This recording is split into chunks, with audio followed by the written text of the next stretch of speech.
Olá, bem-vindos a mais um episódio do nosso videocast Saúde Cast SP, o videocast da Secretaria Municipal da Saúde. Hoje a gente vai conversar sobre a região oeste da cidade, onde temos lá a Coordenadoria Regional de Saúde Oeste. Está com a gente a dentista Regiane de Santana Piva, que é a nossa coordenadora regional de saúde lá na região oeste. Bem-vinda, Regiane, ao nosso videocast. Obrigada, bom dia, obrigada pelo convite. Obrigada pela participação. A gente vai começar, então, explicando qual é o papel da Coordenadoria Regional de Saúde numa região. Como é que é feita essa estrutura, do que ela é composta e como é que é o trabalho dessa coordenadoria na região da cidade. Tá. É bastante importante explicar isso para todo mundo, porque eu acho que principalmente para o funcionário que está lá na ponta, fica difícil o entendimento, né, desses níveis hierárquicos que a saúde tem, né? Então, depois da secretaria, a gente tem a coordenadoria dentro de cada território, então são 6 regiões na cidade, né? Norte, Sul, Leste, Oeste, Centro e Sudeste, né? E essas 6 coordenadorias funcionam sendo facilitadores do trabalho da secretaria dentro dos territórios, né? Então, a gente tem as diretrizes vindas da secretaria e cabe ao coordenador garantir que elas sejam executadas dentro dos territórios, dentro das supervisões. Mas não são apenas uma questão de execução de diretrizes técnicas, né? Cabe também à coordenadoria a gestão financeira do território, dos recursos financeiros do território, né? Então, os aluguéis dos equipamentos, definição de onde vai e planejamento de onde nós vamos colocar novos equipamentos no território, estudo técnico do território, né? Nós temos os centros de informação, né? Os CEINFOS, cada coordenadoria tem o seu CEINFO, né? Que faz um estudo daquela população. Então, quantos habitantes tem, estratificação social, quantos são SUS dependentes, quantos utilizam convênio. A gente tem uma análise de vários dados da população, inclusive de comorbidade, qual comorbidade é mais específica de cada território, e em cima desses dados é que nós fazemos o planejamento de o que precisa ser instalado nesse território. Então, nós precisamos de uma UBS. Qual a modalidade que essa UBS vai ter? Ela vai ser estratégia de saúde da família ou ela vai ser uma UBS tradicional, né, onde nós não temos equipes de saúde da família? Eu preciso de mais um CAPS, que é um centro de atenção psicossocial, mas que tipo de CAPS? Infantil, adulto ou um álcool e drogas, né? Como que a gente faz essa definição? A partir do estudo técnico do território. Isso é feito pelas coordenadorias, claro que tem um conjunto com as supervisões, que também trazem dados do território, estão mais próximas da população, mas somos nós que fazemos, né? Então, nós fazemos os contratos de limpeza, de segurança, a contratualização com os parceiros do território, né? Então, nós temos vários departamentos dentro de uma coordenadoria para fazer essa execução financeira. Então, nós temos um jurídico, nós temos um departamento administrativo financeiro, que é o DAF, nós temos um RH dentro da coordenadoria, né, que toma conta de toda a gestão dos recursos humanos, dos profissionais que estão nas coordenadorias, nas supervisões e nas unidades que ainda pertencem à direta. E temos também, deixa eu ver se eu não me esqueço de nada, departamento de regulação, onde a gente analisa todas as filas de espera dentro do território da Oeste, né, para fazer o recurso o gerenciamento dessas filas de espera e também para que a gente consiga subsidiar quando nós vamos fazer os novos contratos com a OS, que tipo de especialidades eu tenho que ter no território. Então, eu tenho um setor de regulação dentro da coordenadoria que nos ajuda a fazer essa avaliação. Nós temos a ouvidoria também dentro da coordenadoria, né, que monitora todas as queixas que são feitas através do 156. Então, a gente monitora onde está tendo mais queixa, por que está tendo esse tipo de queixa, que problema será que tem naquela unidade, que eu tenho uma demanda mais que acontece com maior frequência naquela unidade. Então, é uma queixa pontual ou é uma coisa que se repete? Será que eu preciso fazer uma intervenção maior naquele local para que a gente tem uma percepção de satisfação por parte do usuário melhor, né? Então, tudo isso é papel da coordenadoria. É um grande papel. Eu fui supervisora e depois coordenadora, e eu posso te dizer que são níveis que trabalham de forma muito diferente. A coordenadoria ela faz uma parte mais de pensar, planejar o território. É mais estratégica. É uma parte mais estratégica, né? E a supervisão é aquele nível hierárquico que está mais próximo dos gerentes do território, mais próximo dos conselhos dos territórios também, né? E que acompanha o dia a dia dos serviços de saúde dentro do território. Uhum. Aí, agora, já falando mais da região oeste, seria importante que você traçasse um pouco o perfil dessa região, né? Porque como a gente imagina, assim, por ser uma região mais central, parece que não tem tantas demandas de saúde pública, né? Mas em todo lugar sempre há demandas e vazios assistenciais a serem supridos, né? Isso. Qual o perfil da região oeste? Tá. Essa questão da gente ser, de fato, uma região mais central, ela às vezes nos atrapalha, porque quem olha de cima, né, aqui quando a secretaria, num primeiro momento, logo quando eu chego na coordenadoria, que a secretaria avalia o oeste, pela média nós vamos muito bem. A gente tem indicadores que pela média estão mais favoráveis do que o restante da cidade. Porém, a gente tem muitos bolsões de pobreza na oeste. E para isso, para você identificar esses bolsões de pobreza e trabalhar exatamente naqueles locais onde a população precisa mais, porque isso é equidade, né? Sim. A gente precisa conhecer muito bem o território. Então, a gente tem uma região onde eu tenho, por exemplo, o Alto de Pinheiros, onde eu tenho uma população que é a mais envelhecida da cidade, mas eu também tenho uma região, eu tenho um distrito de saúde como a Raposo Tavares, onde eu tenho uma situação socioeconômica bastante difícil, né? E eu tenho, por exemplo, por conta de ser um lugar que ele foi crescendo ao longo da rodovia e tudo, de alguns vazios assistenciais que agora, com o planejamento que a gente tem feito do território, a gente tem conseguido inserir vários equipamentos de saúde que já estão no planejamento do território para acontecer brevemente. Interessante. Regiane, a secretaria teve um avanço muito grande aí nos últimos anos em todas as regiões, suprindo vazios assistenciais em todas as regiões. O que na Oeste você destacaria de mais relevante desses avanços recentes que nós tivemos? Tá. A Oeste ela tem uma característica muito importante, exatamente, e agora eu acho que a gente tem que lembrar um pouco do que eu falei antes, né, que parece que é uma região muito rica, mas nós não tínhamos nenhuma UPA. Nós tínhamos apenas 2 pronto-socorros, muito acanhados, né? Um que era o pronto-socorro da Lapa, que ele foi da década de 50, e o pronto-socorro Bandeirantes, que fica ali no Butantã, né? Mais indo muito próximo da rodovia Raposo Tavares, né? E muito acanhado, estrutura física muito acanhada, que já não conseguia mais comportar o volume de atendimentos da região. Até pouco tempo atrás, esse pronto-socorro Butantã, é importante a gente lembrar, ele não tinha sala de espera. As pessoas chegavam, tinha o balcão e elas esperavam no sol, na chuva. Você pensa, você está precisando de um atendimento de dengue, onde você está com o corpo bastante debilitado, né? O corpo muito dolorido, que é a queixa que os pacientes têm, e você não tem um lugar para sentar, para você não ficar no sol ou para você não ficar na chuva. Com o tempo, a gente conseguiu colocar uma pequena sala de espera naquele pronto-socorro, e aí a gente fez, quando eu era supervisora, a gente planejou a colocação, a criação de 2 UPAs na supervisão do Butantã, né?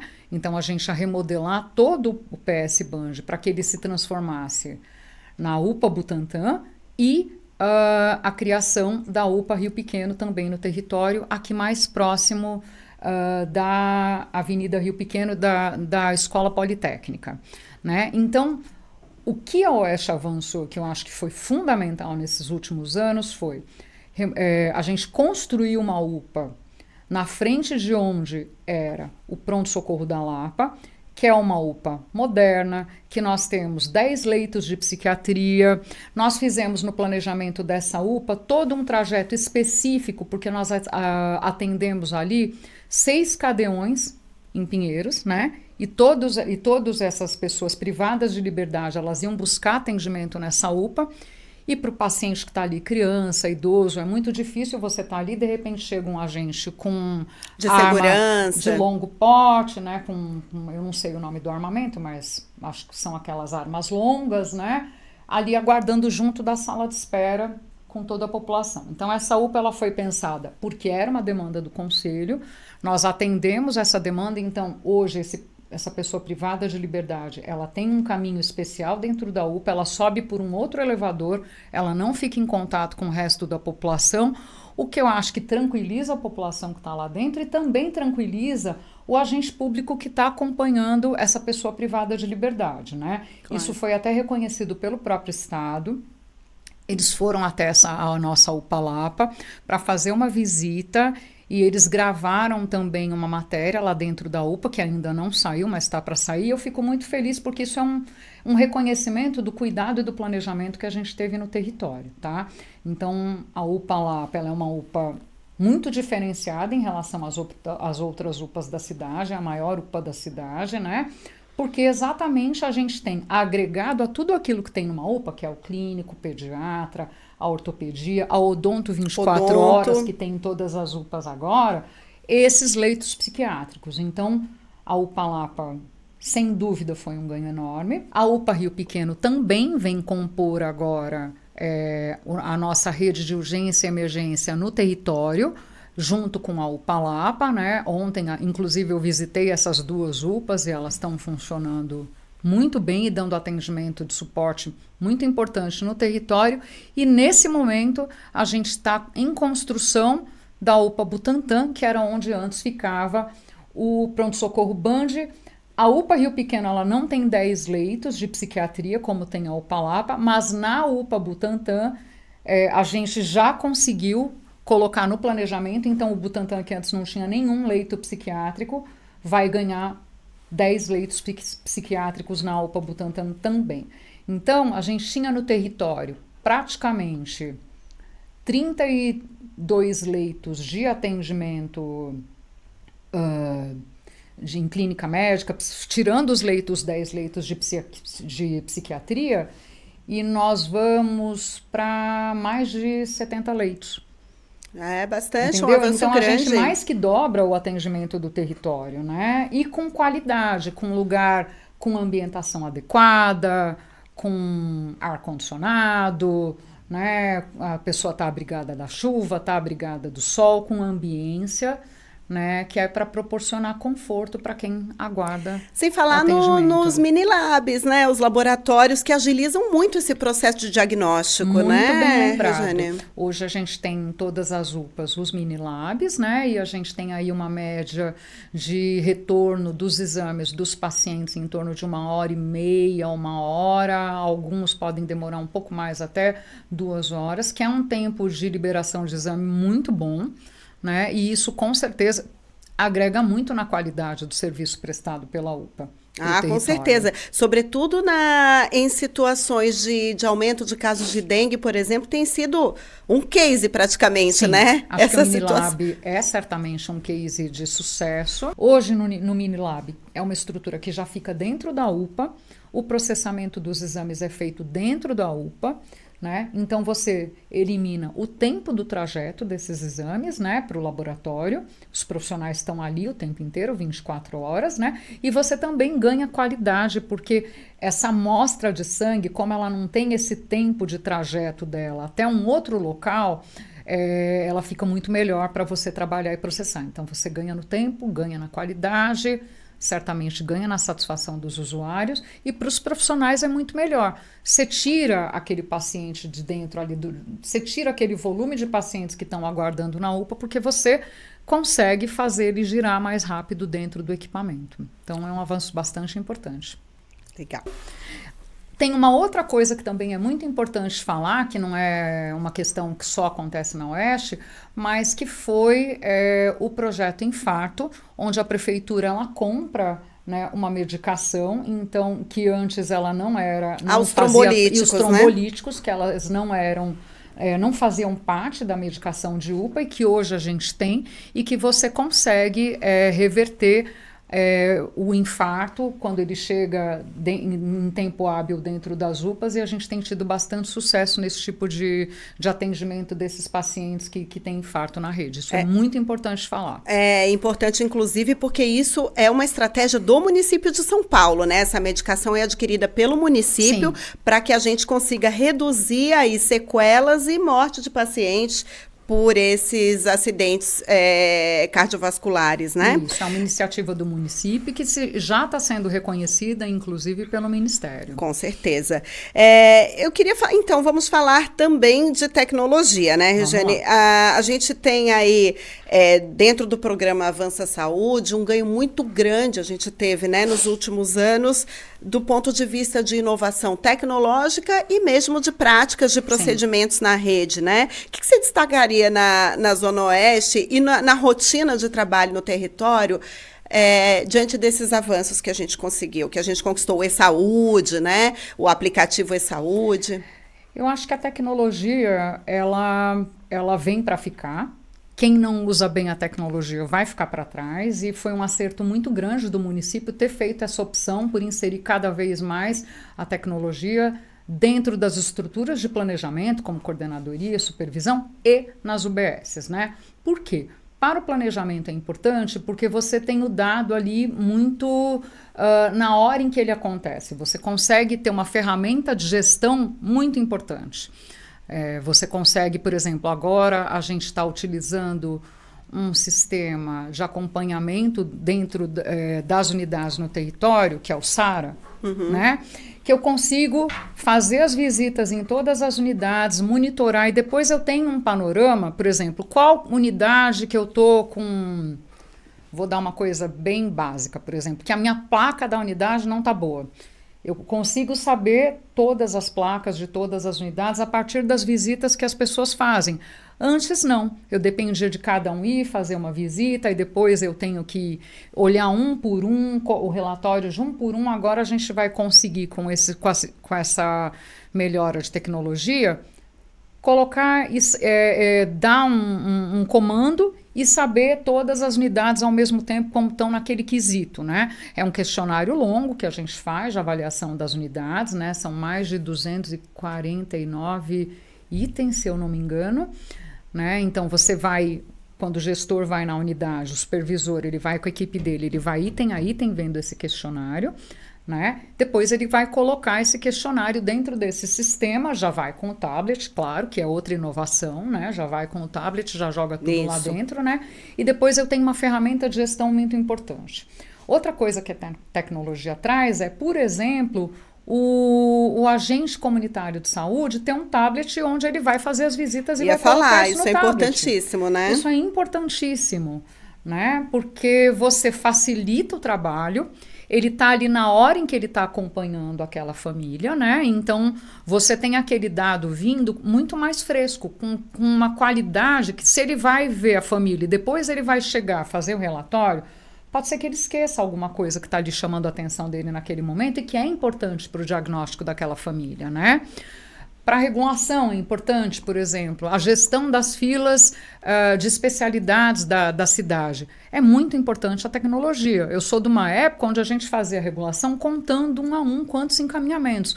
Hoje você consegue saber rapidamente quantos você tem em espera por unidade, né, por território, e você ajuda a planejar o território ou, por exemplo, fazer alguma coisa assim, olha...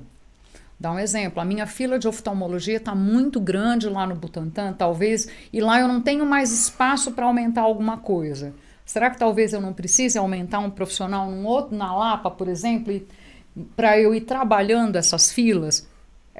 Tudo isso é a tecnologia que nos dá, sem falar na possibilidade da teleconsulta. Isso, a teleassistência tem crescido bastante, né, Regiane? Né? E do agenda fácil. Que é a pessoa tá Fora os outros monitoramentos, o de olho na fila que nós tivemos. Maravilhoso, do case de vacinação. O Aqui Tem Remédio, onde qualquer um pode verificar onde tem o remédio que ele está precisando. A minha unidade às vezes está em falta, eu vejo qual que é a mais próxima da minha casa, né? Sim. Tudo isso aproxima o usuário da unidade, acho que dá transparência para aquilo que a gente faz e tem sido fundamental. A gente que está no SUS há bastante tempo, eu nem imaginava que a gente fosse chegar nesse grau de sofisticação que a gente tem hoje dos serviços que a gente tem. E dá muito orgulho ver esse crescimento todo que a gente tem tido na cidade. E eu vou aproveitar que você falou do agente comunitário de saúde para a gente falar um pouco da importância da estratégia saúde da família na região. Como é que é na Oeste? Assim, ela está presente a estratégia em quais unidades? Porque como vocês diagnosticam onde é necessário ter essa equipe? Tá. A gente tem, acho que a função assim, do agente comunitário principal é como se ele fosse os olhos da gente lá na casa do munícipe, né? Para trazer coisas que a gente, como gestor, talvez não imagine como uma grande necessidade, né? Mas é ele que está ali com aquela população no dia a dia. E outra coisa também que a gente tem que levar em conta é que às vezes o gestor ele tem uma vivência que não vai deixar que ele perceba uma situação como importante. Mas o agente comunitário, por fazer parte daquela comunidade, né, tá ali inserido naquele contexto, ele consegue sim dizer, olha, esse olhar é importante para esse problema porque isso afeta essa população de tal e tal maneira, né? Toda unidade que tem agente comunitário, ela dá uma qualidade de atendimento muito importante, né? E a gente sempre faz opção por colocar a equipe de estratégia de saúde da família aonde a gente tem uma situação socioeconômica mais vulnerável, né? Para garantir que aquelas pessoas, elas tenham a visita desse agente comunitário, porque a visita do agente comunitário, a gente não pode pensar só que é uma coisa para verificar esse paciente está doente, ele precisa de uma consulta médica. Não é só isso.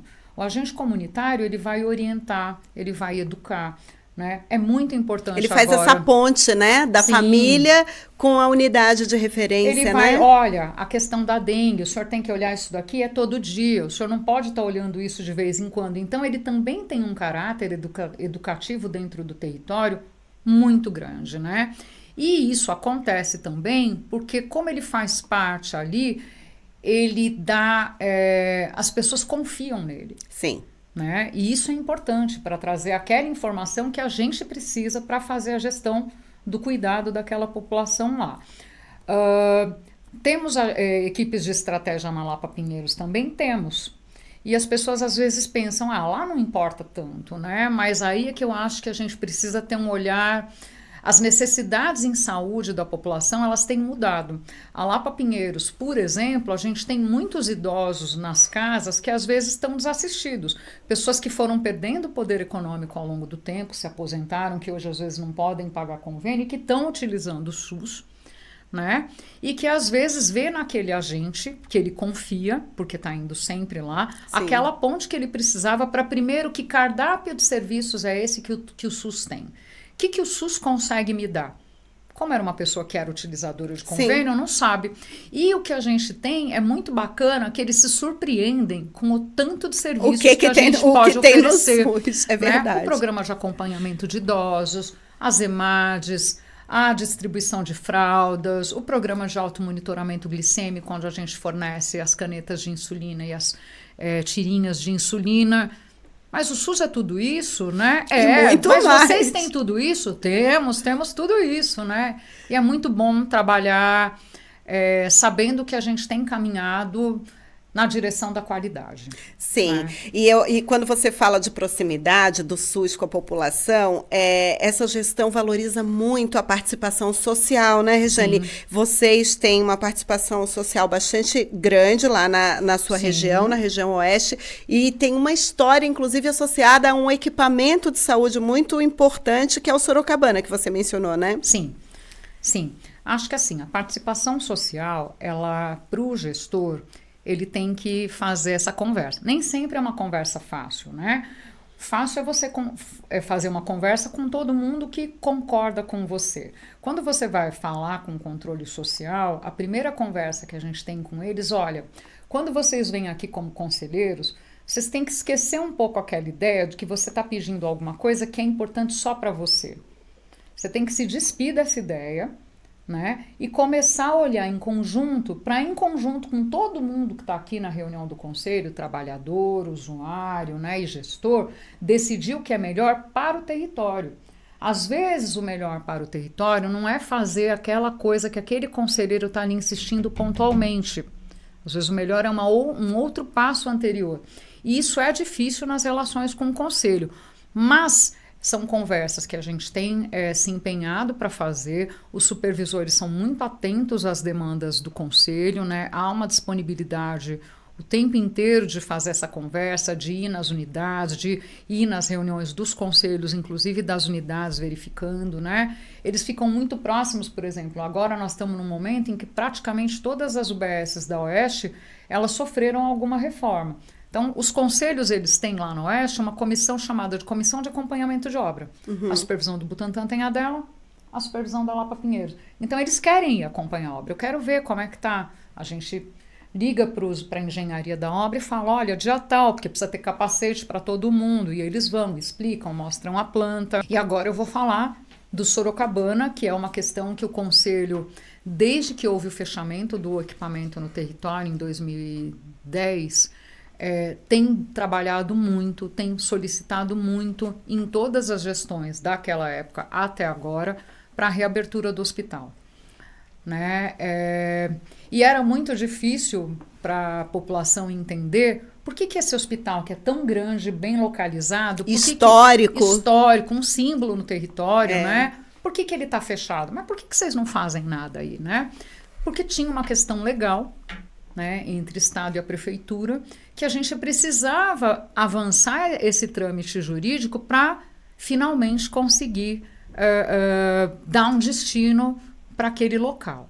Né? Então, acho que houve todo o esforço da Prefeitura, né, do Estado, para sentar e, de fato, procurar a melhor solução para ele. Ontem eu também fui na obra de Sorocabana, fui lá também visitar. Ontem eu fui no Sorocabana, na UPA Lapa e na UPA Rio Está indo Pequeno. bem? Tá indo bem, a obra está indo de forma bastante adequada, né? Então, eles estão fazendo as obras de cima para baixo, no Sorocabana.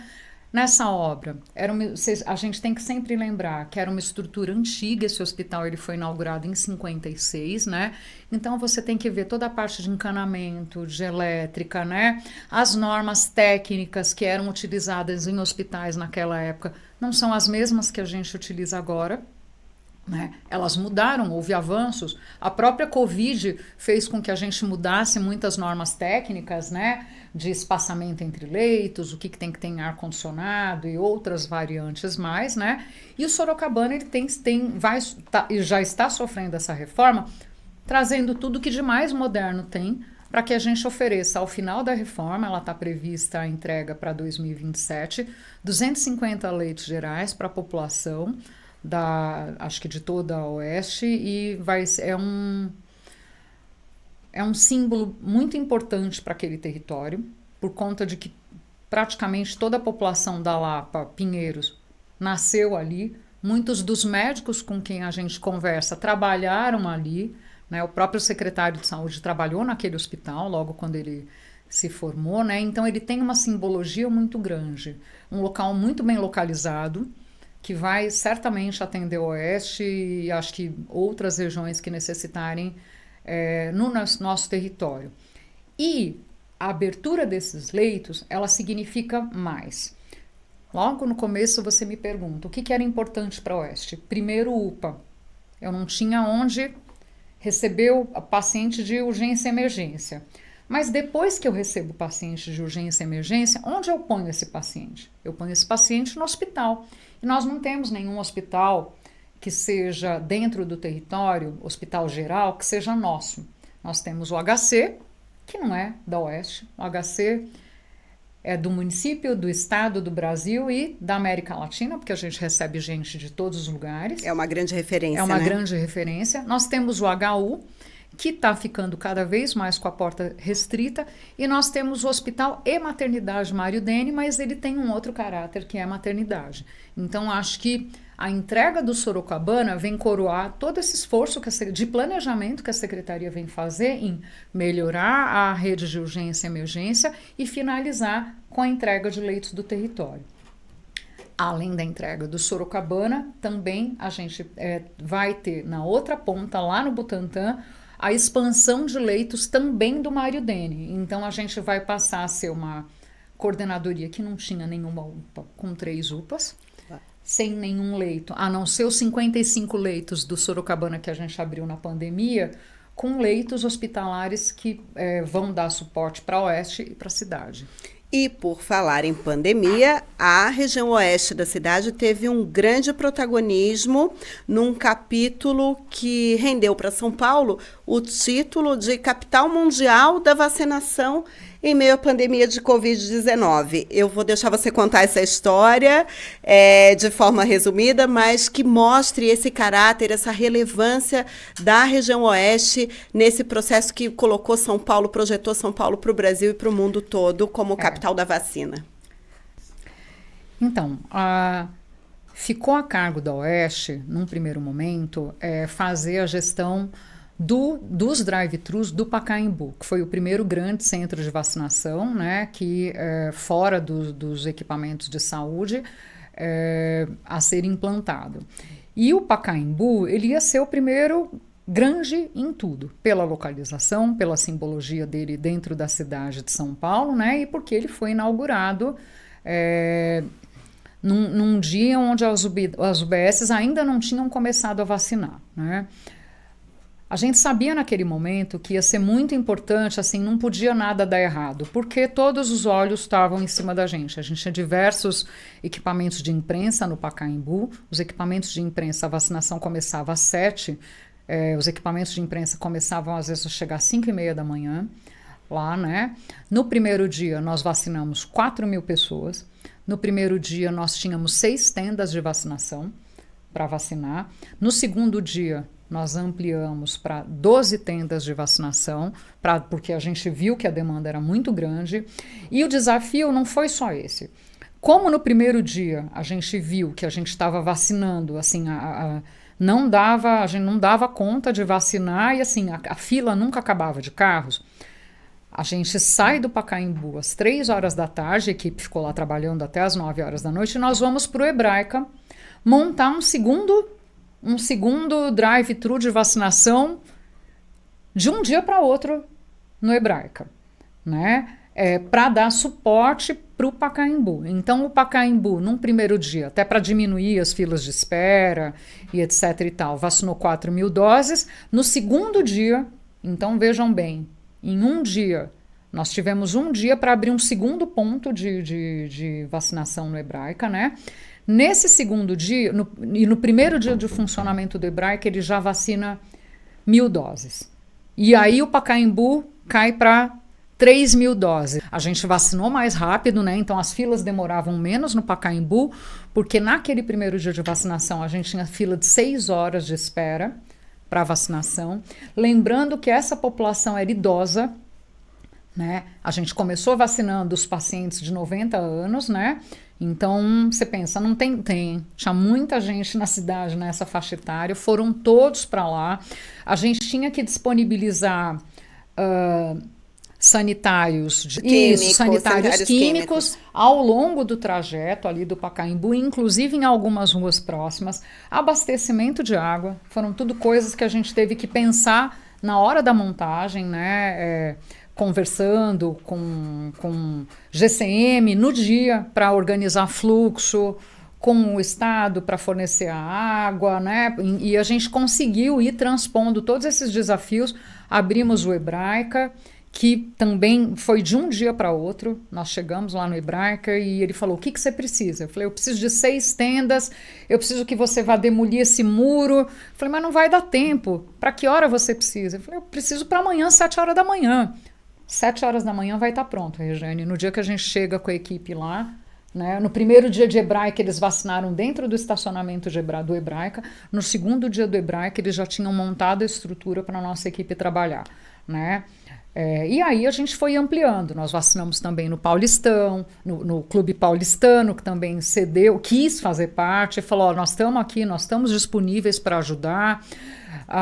Vacinamos no Shopping Raposo, vacinamos no Paineiras, nós vacinamos em muitos locais. Muitos locais. E uma característica da região oeste é que ali a gente tinha multiplicadores da mensagem vacine-se sim, que eram celebridades, porque são pessoas que moram naquele entorno, né? Foi muito bacana, a nossa imprensa trabalhou bastante, até pela característica do lugar. Nós temos o UBS Real Parque, né, que fica no Morumbi, e nós temos outra, Colombo e tal. Então nós recebemos Rita Lee, nós recebemos Silvio Santos, nós recebemos o Faustão, Rodrigo Hilbert, Fernanda Lima. Gente, foram muitos artistas mesmo. Agora eu estou até esquecendo o nome, mas todos eles que iam se vacinar, a gente pedia para falar: olha, vem se vacinar também. Nelson Rubens, Milton Leite, foram vários. Eu não saberia agora, eu tenho que lembrar de tudo que foi gravado na época. E foi muito bacana isso, sabe? Foi até uma Miss Brasil vacinar e ela foi inteira caracterizada. Ela foi vestida de Miss Brasil com a faixa coroa. Vem lá, grava aqui pra gente, né?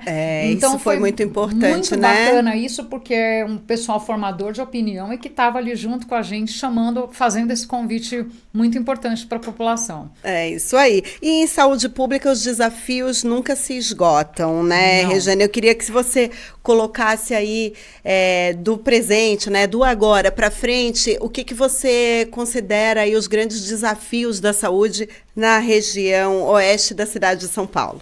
Isso, acho que agora transposta essa questão das UPAs e de leitos hospitalares, que sempre foi um gargalo muito grande, né, e que como eu coloquei, já está acontecendo, né, no território. Eu acho que agora a gente tem que, de fato, primeiro, nós melhoramos também toda a questão física das unidades, né? E também isso foi feito agora, né? Nessa última gestão. Quase todas as nossas UBSs receberam reforma. Agora eu acho que a gente tem que ter um olhar para os vazios assistenciais. Então, por exemplo, lá na região da Raposo Tavares, nós teremos 3 unidades previstas para serem entregues.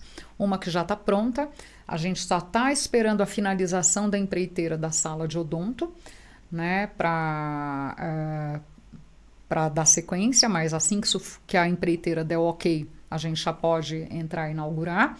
Tem uma já sendo construída, ali perto do condomínio da Tenda, e tem uma outra que vai iniciar a construção no condomínio Reserva Raposo. Qual a importância dessas 3 unidades nesse território? Ele é um território que tem uma expansão imobiliária muito grande, ali era uma área onde a gente tinha muita mata, etc. e tal. As incorporadoras entraram naquele local e estão construindo condomínios gigantescos. Então, isso faz parte, né? A gente vai melhorar as unidades, melhoramos aquelas unidades que estão no entorno, ampliamos RH, mas de verdade o que a gente precisa de equipamento novo ali. Então, essas 3 unidades já estão projetadas, já estão para acontecer. Tem outras unidades ali no Butantã, mas eu acho que de maneira geral, acho que o DA Raposo Tavares, ele precisa ser destacado, isso daí, né? O Paulistão? Na Lapa Pinheiros, o Paulistão. Por quê?